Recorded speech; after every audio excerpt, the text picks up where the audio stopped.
He thought he was married to the perfect woman, a quiet wife who prayed by his side and cooked his meals.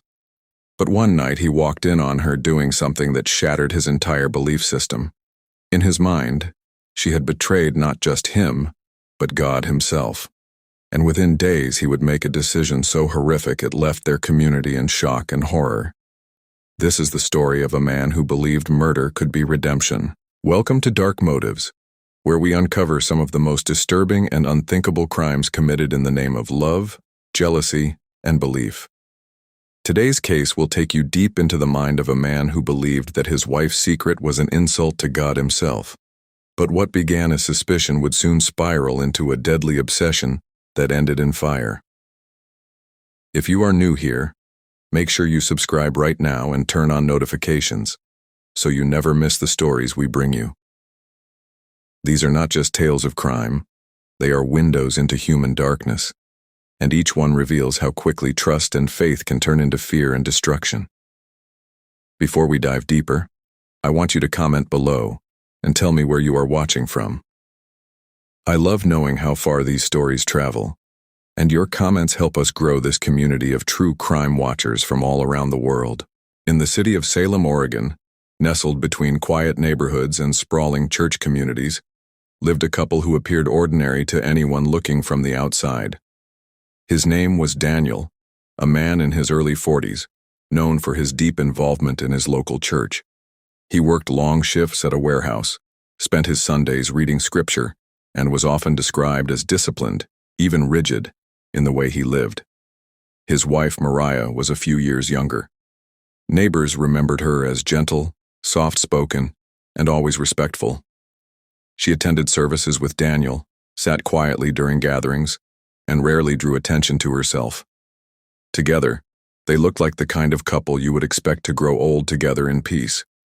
But beneath that surface of devotion and routine, Daniel harbored a strict belief system that left no room for weakness, no room for mistakes, and no room for secrets. And when he stumbled upon something that challenged his entire understanding of who his wife truly was, everything he thought he knew about love and faith would begin to unravel. It began with little moments, the kind of things most husbands would dismiss. Daniel noticed how Mariah sometimes excused herself late at night, walking quietly down the hallway when she thought he was asleep. At first, he thought nothing of it. Everyone has private habits, and perhaps she just needed time to herself. But Daniel's mind was wired differently. For him, every action had meaning. Every secret had the potential to be sin. One evening, he asked her directly why she often slipped away at night. Mariah smiled faintly and brushed it off, saying she just needed air or sometimes wanted to clear her thoughts. To Daniel, that explanation felt thin. He told himself that a godly wife should have nothing to hide. From that night forward, he began paying closer attention, watching her movements with growing suspicion. It did not take long before the smallest details began to torment him. The sound of running water when she was alone, the way she sometimes seemed nervous when he appeared unexpectedly, and even the length of time she spent in the bathroom. All of it twisted inside Daniel's mind as signs that something was wrong. Where others would see nothing, Daniel saw betrayal. Soon his prayers changed. Instead of asking God for strength, he began asking for clarity, for revelation. He convinced himself that the Lord would show him the truth about his wife. This belief fed his obsession, and each night when Mariah quietly disappeared into the shadows of their small home, Daniel felt he was on the brink of uncovering something far bigger than a simple secret. And then, one night, that revelation came. A single moment that shattered Daniel's trust and set him on a path so violent, so unforgiving, that it would lead to one of the most shocking acts of so-called devotion Salem had ever seen. It happened just after midnight on a cold November evening.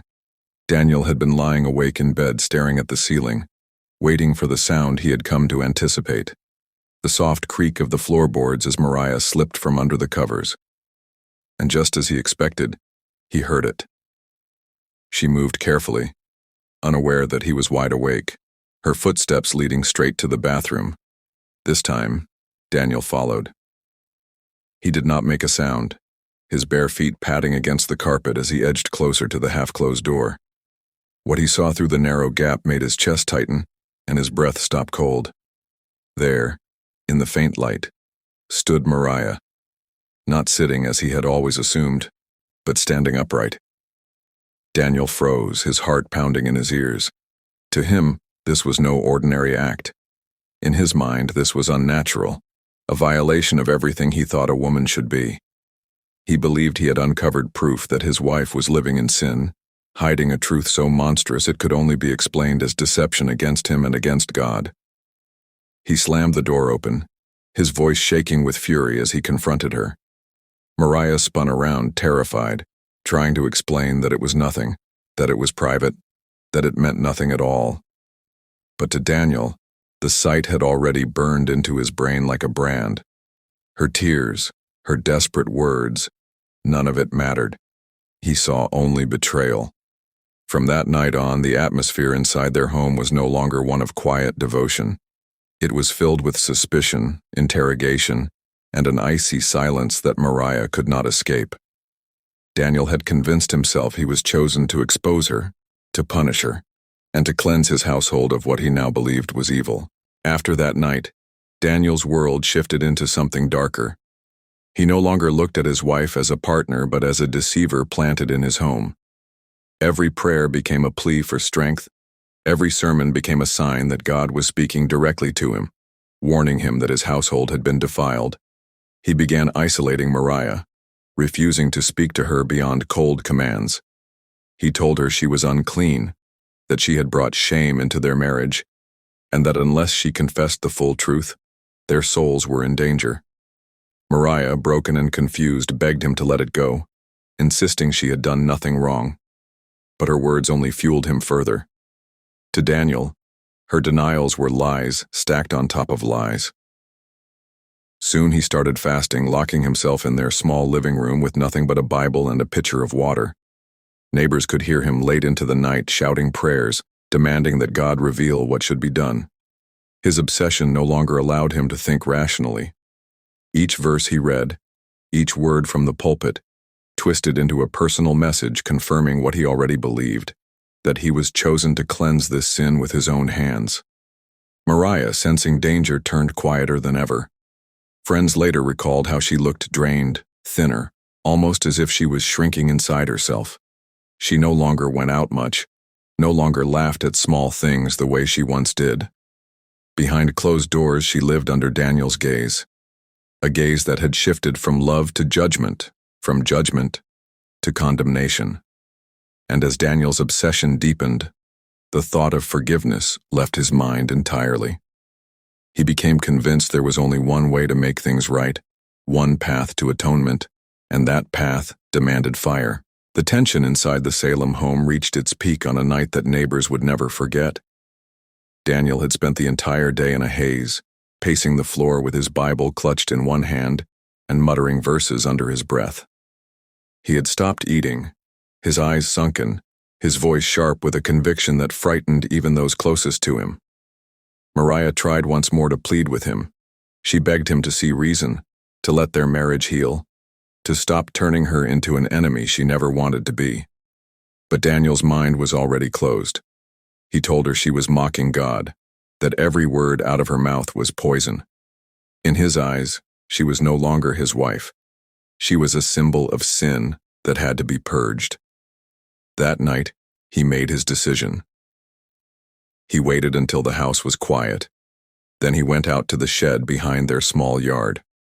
From there, he carried back a container of gasoline, the liquid sloshing against the sides with each step.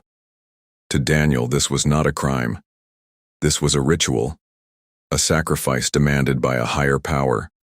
Mariah's fear grew as she watched him. She tried to run, but Daniel was quicker. His grip was iron, his words venomous as he shouted that he was saving his soul, that her death was the only way to restore purity. No amount of pleading, no tears, no desperate promises of change could reach him. His heart was already hardened beyond repair. And in that chilling moment, Daniel crossed the line from suspicion and obsession to action. The man who once called himself a husband now saw himself as an executioner, chosen to carry out what he believed was holy justice. It was just past 2 in the morning when the quiet of the Salem neighborhood was broken by screams that tore through the night. Daniel had dragged Mariah into the living room, her voice shaking as she begged him to stop. The smell of gasoline filled the air, clinging to the furniture, soaking into the carpet and burning the eyes of anyone who came too close. Mariah cried out for mercy, pleading with him to think of their years together, to remember the love they once shared. But Daniel's face showed no sign of hesitation. His hands trembled, not from doubt, but from the weight of what he believed was a holy mission. He told her he was not killing her, he was offering her up, cleansing both their souls through fire. The flick of the lighter was small, almost insignificant, but the moment the flame caught, everything changed. Within seconds, the room erupted in chaos. Flames leapt across the floor, racing up the curtains, swallowing the walls in a blaze of heat and smoke. Mariah's screams echoed into the night, desperate and heart-wrenching, before they were swallowed by the roar of the fire. Neighbors, startled awake by the noise, rushed outside and saw the glow of the flames piercing the darkness. Some tried to help, but by the time they reached the house, the blaze was already consuming everything inside. The sight was overwhelming, the smell unbearable, the sound unforgettable. And through it all, Daniel stood motionless, watching the inferno he had created, convinced that what he was doing was not murder, but obedience. By the time firefighters arrived, the house was a collapsing shell of flames and smoke. Water hissed against burning wood as crews fought desperately to contain the fire, but it was already too late. Mariah's life had been swallowed in the blaze, leaving behind only the charred remains of what once was a home filled with quiet devotion. Daniel was found outside, standing barefoot in the driveway, his clothes stained with soot and gasoline. He was calm, disturbingly calm, as though nothing tragic had happened. When officers approached him, he lifted his hand slowly, not in fear, but in surrender, telling them he had done what God commanded. His voice carried no shame, no panic, only a chilling certainty. Neighbors gathered in disbelief, whispering about the screams they had heard, the smoke that had carried into their bedrooms, the husband who stood silent while the fire devoured everything inside. Some wept openly, unable to comprehend how a man they saw in church every Sunday could commit such a horrific act. The police wasted no time. Daniel was placed in handcuffs and escorted into the back of a patrol car, the glow of the fire lighting his face in the darkness. As he sat there, he muttered prayers under his breath, as though the arrest itself was part of a divine plan. For investigators, it was clear this was not just a crime of passion. This was obsession, delusion, and murder carried out under the weight of twisted belief. And as dawn broke over Salem, the smoke still rising into the sky, the community was left with a haunting question. How could a man so devoted to faith turn it into an excuse for fire and death? The trial of Daniel Rivers drew headlines across Oregon, not only for the brutality of the crime but for the reasoning behind it. Prosecutors painted a picture of a man consumed by obsession who twisted his faith into a weapon against the very woman he had promised to love and protect. They showed jurors photographs of the burned home, the remains of furniture melted into the floor, and the blackened frame of the room where Mariah took her last breath. The defense, however, pushed a different story. They argued that Daniel was not in his right mind, that years of religious rigidity and isolation had left him broken, unable to separate reality from delusion. They spoke of his fasting, his endless prayers, and his conviction that he was acting under divine instruction. It was not murder, they claimed, but madness. Witnesses took the stand, their voices heavy with grief. Neighbors recounted the screams in the night, the sight of Daniel standing still as the fire raged behind him. Friends of Mariah described her as gentle and quiet, a woman who wanted nothing more than peace inside her home, yet found herself trapped in the storm of her husband's obsession. Each testimony cut deeper, showing how fear had grown inside those walls long before the fire. The community reacted with outrage and disbelief. Churches in Salem issued statements condemning Daniel's actions, reminding their congregations that no scripture justified what had been done. Yet whispers spread too. How could such devotion twist into destruction? And how many others might hide similar darkness behind closed doors? When Daniel himself finally spoke, the courtroom fell silent. He did not apologize. He did not weep.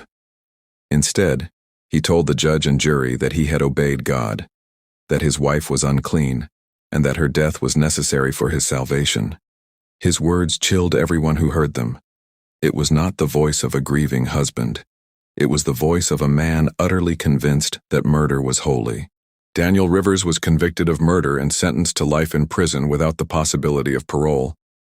The court's decision brought some relief to Mariah's family, but no sentence could erase the pain of her final moments or the terror she endured at the hands of the man she trusted most. For the people of Salem, her death remains a chilling reminder of how faith, when twisted and corrupted, can be used to justify the unthinkable. Stories like this force us to ask difficult questions. How well do we really know the people we share our lives with? How thin is the line between devotion and obsession? And how can a man so outwardly faithful become capable of such unimaginable cruelty behind closed doors? These questions linger long after the flames are gone, leaving scars not just on families, but on entire communities. Mariah's story is not just about one woman's tragic end. It is about the dangers of control, the risks of blind devotion, and the lives destroyed when fear and faith are weaponized. Her memory deserves more than to be reduced to headlines. It deserves reflection, awareness, and a vow never to let such silence grow in the shadows again. If you found this story gripping, I encourage you to subscribe right now so you never miss our deep dives into cases like this. Turn on notifications and join our growing community of true crime watchers who refuse to look away from the darker corners of human nature. And before you go, I want to hear from you. Comment below where you are watching from and share your thoughts on this case.